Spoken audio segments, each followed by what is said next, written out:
Hi வணக்கம் மக்களே. Night டின்னருக்கு என்னென்னு பார்க்கலாம். சாதம் வடித்து வச்சாச்சு. இந்த பக்கம் பார்த்திங்கன்னா வெண்டைக்காய் வத்த குழம்பு வந்து ரெடி ஆகிட்டுருக்கு.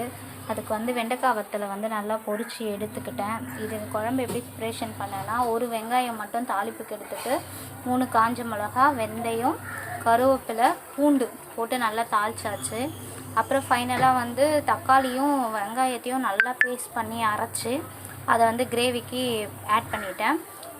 லாஸ்ட்டாக மிளகாத்தூளியும் புளியும் ஆட் பண்ணி நல்லா ஊற்றி இப்போ கொதிக்க வச்சிட்ருக்கேன். இப்போ குழம்பு நல்லா கொதித்து வந்துடுச்சு, எண்ணெயும் பிரிய ஆரம்பிச்சிச்சு. நான் உப்பு ஆட் பண்ணலை, ஏன்னா வத்தல்லே நிறைய உப்பு இருக்கிறதுனால உப்பு ஆட் பண்ணலை. இப்போ கொதிப்பதத்தில் இருக்கும் போதே குழம்பு சிம்மில் வச்சுட்டு இப்போ இந்த வத்தலையும் ஆட் பண்ணிடுவேன்.